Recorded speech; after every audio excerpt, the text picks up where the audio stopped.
آئیے ذرا ملک شام کی طرف چلتے ہیں۔ یہ وادی سینا ہے۔ عشق اپنی نظر مضطرب لے کر اس پہاڑ کے نیچے کھڑا پکار رہا ہے، رب ارنی انظر الیک، اے میرے رب اپنے چہرہ حسن سے پردہ اٹھا، میں تجھے دیکھنا چاہتا ہوں۔ صدائے عشق اس پہاڑ سے ٹکراتی ہوئی در حسن کامل تک پہنچی۔ حسن ازل کو بے نقاب دیکھنے کی آرزو کرنے والے حضرت موسیٰ علیہ السلام ہیں۔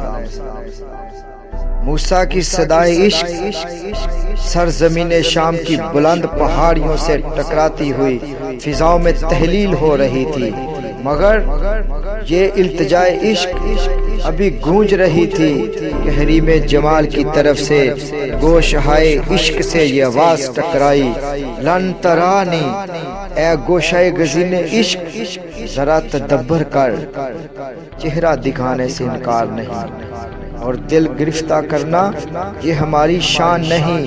تو نے ہمارا کلام سنا، محظوظ ہوئے، اور بے شک ہمارا کلام یہ رس برا تکلم تمہارے لیے دل افروز تھا، اور تیری زبان اطہر نے ہمیں نبض گفتار کہا۔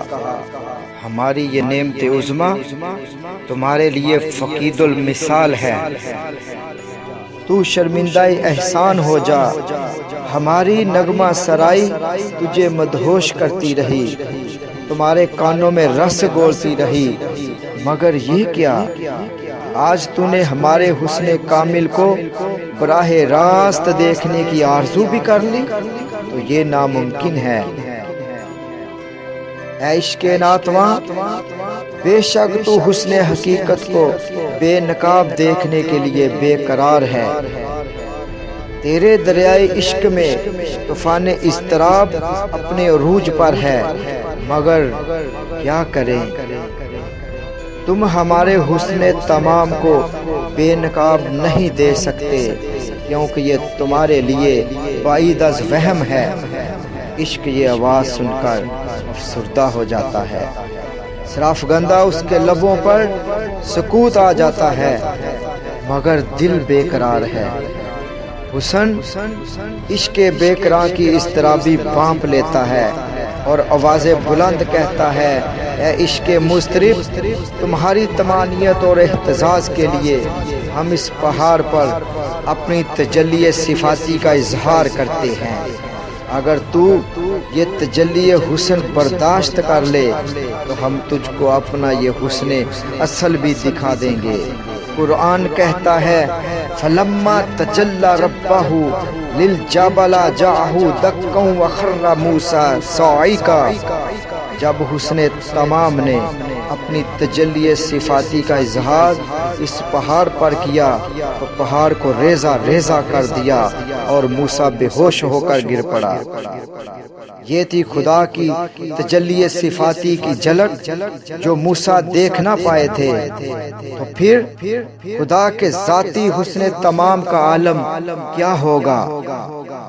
موسیٰ مان گئے کہ ہاں، تجھے بے نقاب دیکھنا میرے بس کی بات نہیں۔ یہ تو ذکر موسیٰ تھا۔ آئیے اب ذرا حضور صلی اللہ علیہ وآلہ وسلم کی شان محبوبیت سے پردہ اٹھاتے ہیں۔ ذرا چشم تصور سے دیکھیے، آج ماہ رجب کی 27ویں تاریخ ہے۔ جبرائیل بارگاہ خدا میں سرافگندہ کھڑے ہمتن گوش ہیں۔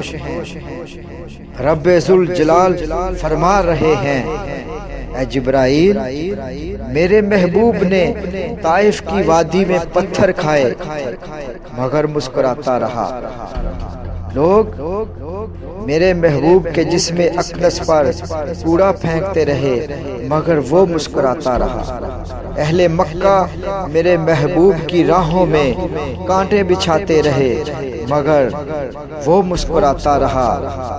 میرا محبوب جب گلی میں خرام ناز ہوتا تو کافر گالیاں دیتے رہے اور وہ مسکراتا رہا۔ الغرض لوگ میرے محبوب کو طرح طرح کی اذیتیں دیتے رہے، اس پر مصائب و آلام کے پہاڑ گرائے گئے، لیکن اس کے باوجود اس کے ہونٹوں پر مسکراہٹیں مچلتی رہی۔ اے جبرائیل، ذرا بتاؤ تو صحیح کہ تقاضائے بشریت کیا میرے محبوب کو تکلیف نہ پہنچتی رہی؟ جبرائیل خاموش خاطر آشفتہ سر جھکائے کھڑے تھے، لیکن آنکھوں سے طوفان اشک رواں تھا۔ رب کریم فرمانے لگے، بے شک ہے جبرائیل، میرے محبوب نے میری خاطر بہت تکلیفیں اٹھائی ہیں، وہ طرح طرح کی اذیتوں میں مبتلا رہا، کتنے مشکل اور جانگداز مراحل سے گزرتا رہا، مگر ہماری خاطر اس نے سب کچھ برداشت کیا، وہ مسلسل ہمیں راضی کرتا رہا۔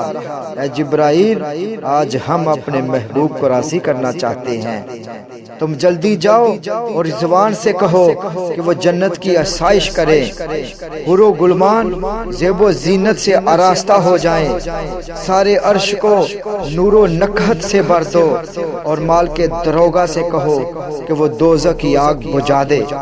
ملائکہ جو قبروں میں عذاب کرنے والے ہیں، آج کی رات وہ اپنا کام چھوڑ دیں، اور تم اے جبرائیل مرغزار بہشت سے براق اور 70,000 فرشتے لے کر جاؤ۔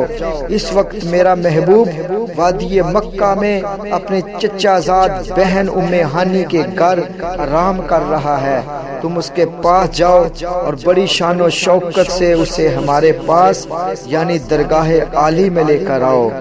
آج ہم اس کی مسکراہٹیں اپنی مسکراہٹوں میں تحلیل کرنا چاہتے ہیں، اسے شربت دیدار پلا کر اس کے تمام غم و الم اور پریشانیاں مٹانا چاہتے ہیں، آج اسے انعام و اکرام سے نوازنا چاہتے ہیں۔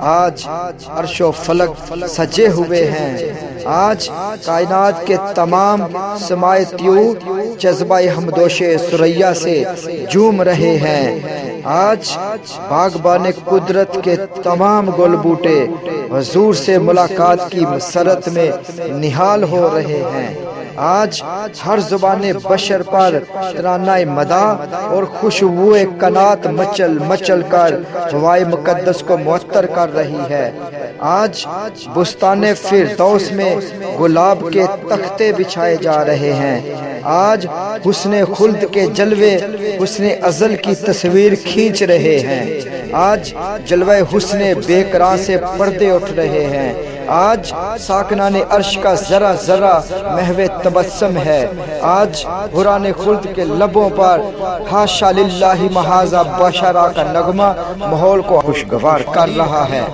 سبحان اللہ۔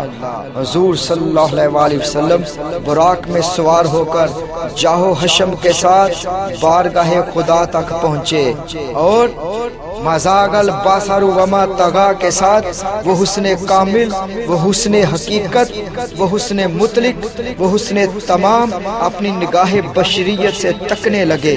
اللہ تعالیٰ نے عبد اور معبود کے علاوہ سارے فاصلے مٹا دیے، اور یہ حسن بے مثال کا پیکر، یہ گل و برگ سے نازک بدن، سر پاؤں سے رشک چمن، جس حسن اصل سے نکل کر آیا تھا، آج پھر اسی حسن مطلق میں تحلیل ہو گیا۔